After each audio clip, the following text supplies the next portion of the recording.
buenos días. Damos comienzo con nuestras clases virtuales del día de hoy, viernes 11 de junio, en donde estaremos trabajando las asignaturas de español, matemáticas e historia. Comencemos.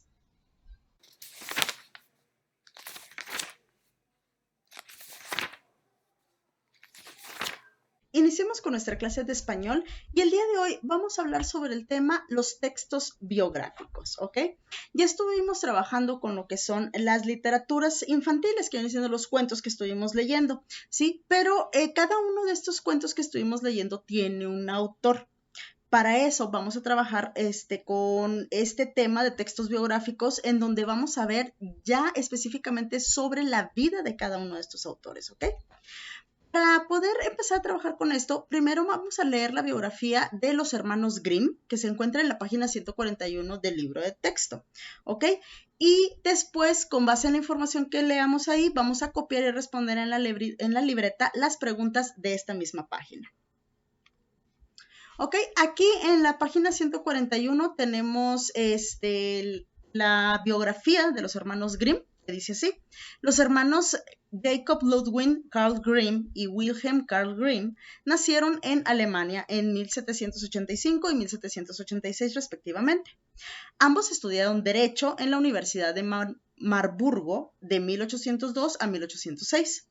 Pero como les interesaba investigar sobre la lengua y el folclore de su país, recorrieron diferentes lugares y hablaron con campesinos, vendedoras de mercados, leñadores, entre otras personas. Así, recuperaron historias de los lugareños, quienes las conocieron por sus abuelos. Se cuenta que la mayor parte de las historias recopiladas se las narró una mujer llamada Pastora. Entre 1812 y 1822, los hermanos Grimm publicaron una colección de cuentos que se titularon Cuentos infantiles y del hogar, que también llegó a conocerse como los cuentos de hadas de los hermanos Grimm. Entre sus cuentos más populares están Hansel y Gretel, Blancanieves, Cenicienta y Juan sin Miedo. Wilhelm murió el 16 de diciembre de 1859 y su hermano Jacob el 20 de septiembre de 1863. ¿Ok? Entonces, se dan cuenta que tenemos una síntesis de lo que viene siendo la vida de los hermanos Grimm, cuando nacieron, de dónde vivieron o de dónde eran, qué fue lo que hicieron durante su durante su trayectoria, ¿sí? Cuáles fueron los cuentos más importantes y en dónde fallecieron, ¿ok? Entonces, ¿qué es lo que vamos a hacer? En esta misma página, en la parte de arriba, tenemos estas 5 preguntas que vas a contestar con base en esta lectura de los hermanos Grimm, en esta biografía, ¿ok? Las preguntas son, ¿dónde y cuándo nació? Aquí te voy a pedir, por favor, que cambies esto. En lugar de nació, le pones nacieron. ¿Dónde y cuándo nacieron? ¿Utilizan un seudónimo o su nombre? ¿Cómo se llaman sus cuentos más conocidos? ¿Se dedican o dedicaban a otra cosa además de escribir cuentos? ¿Cuáles son o eran sus pasatiempos? ¿Ok? Entonces, si te das cuenta, todas estas preguntas se contestan con la información que encuentras aquí. Si es necesario, la puedes volver a leer. No lo olvides, muy importante, copiar estas preguntas en tu libreta, contestarlas, tomarle la fotografía y subirla a la plataforma de Google Classroom. Y con esto estaríamos terminando nuestra clase de español del día de hoy. Pasemos a la siguiente asignatura.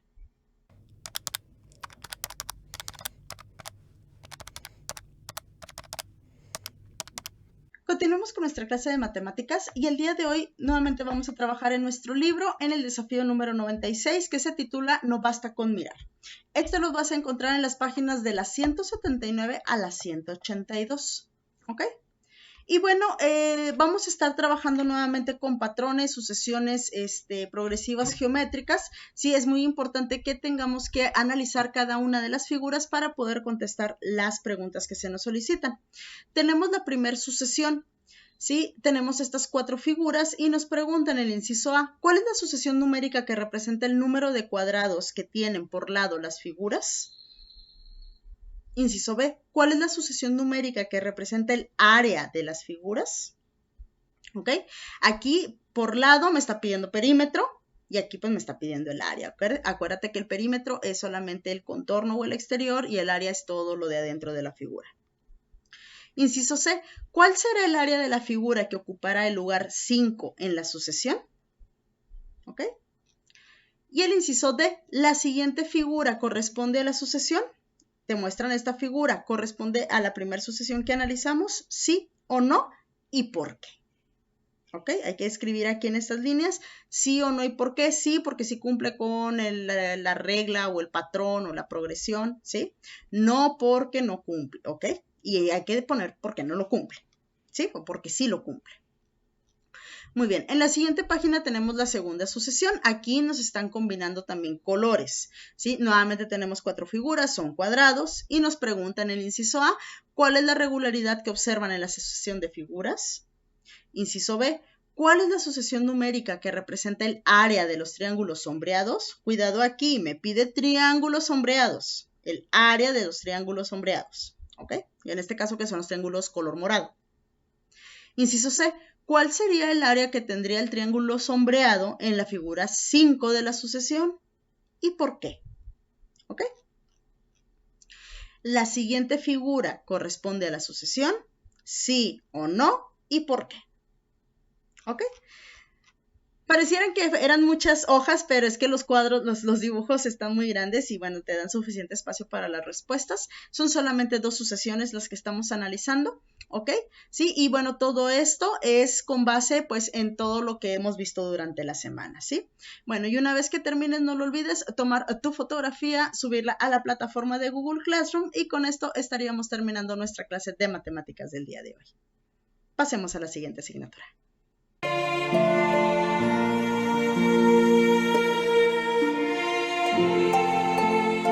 Finalizaremos nuestra sesión de hoy con la clase de historia. El día de hoy vamos a trabajar con el tema acontecimientos que influyeron en el inicio del movimiento de independencia. ¿Ok? En las sesiones anteriores ya vimos cuáles fueron las causas que inicia este movimiento. ¿Ok? Ahora vamos a ver cuáles acontecimientos influyeron para que ya fuera como que la gota que derramó el vaso, así lo que ya no soportó el pueblo y comienza el movimiento de independencia. ¿Ok? Muy bien, entonces para esto vamos a analizar la información que están en las páginas de la 164 a la 166 y con base en todo lo que hemos visto en las últimas sesiones vamos a responder el esquema de la página 167.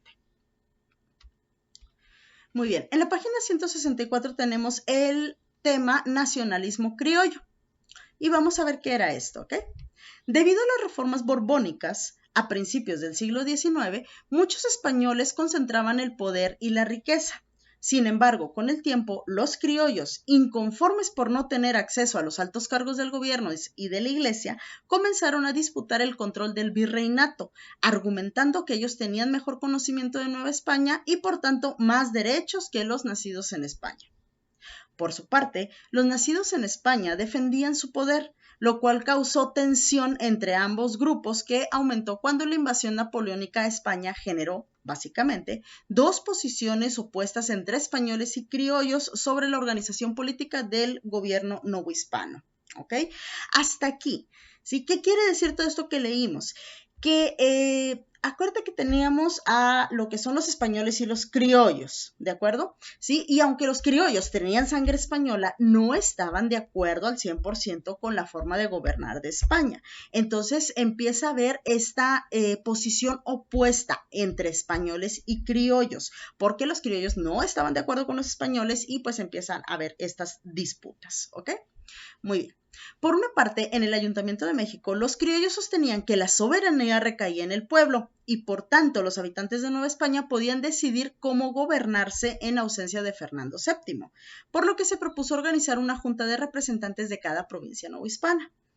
Esta posición era una manifestación del nacionalismo criollo que había surgido a lo largo de 3 siglos, como resultado de la integración de ideas, experiencias y conocimientos de los novohispanos, y que resaltaba el aprecio a la gente y la tierra, el orgullo por las manifestaciones artísticas y el pasado indígena. Okay, entonces, si vemos aquí, pues tienen muchas ideas tomadas de los novohispanos, es decir, los mexicanos que, bueno, ya habían combinado las razas con España, ¿sí? Empiezan a todo esto, a la integración de ideas, de experiencias, conocimientos, acuérdate del pensamiento ilustrado, entonces, pues empieza ya aquí a poco generarse este movimiento. Por su parte, la Real Audiencia, compuesta por españoles, argumentaba que Nueva España debía seguir dependiendo de la corona española, aun cuando ésta fuera dominada por Francia. El virrey José de Iturrigaray, que estaba de acuerdo con la posición del Ayuntamiento de México, hizo llegar convocatorias a todas las capitales de provincia para que mandaran representantes que integrarían una junta que gobernaría Nueva España a nombre de Fernando VII. La Real Audiencia se opuso a esto, ya que aceptar la junta equivalía a aceptar que Nueva España estuviera gobernada por criollos, que era lo que no quería. ¿Ok? Muy bien. Ahora, empiezan las conspiraciones contra el virreinato.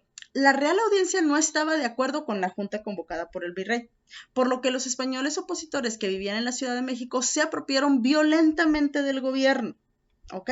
Como primero se las pidieron por las buenas, por así decirlo, ¿sí? Los criollos, ¿ok? Dijeron, mira, vamos a hacer una convocatoria, queremos hacer esto, una junta, ¿qué dice la Real Audiencia? No.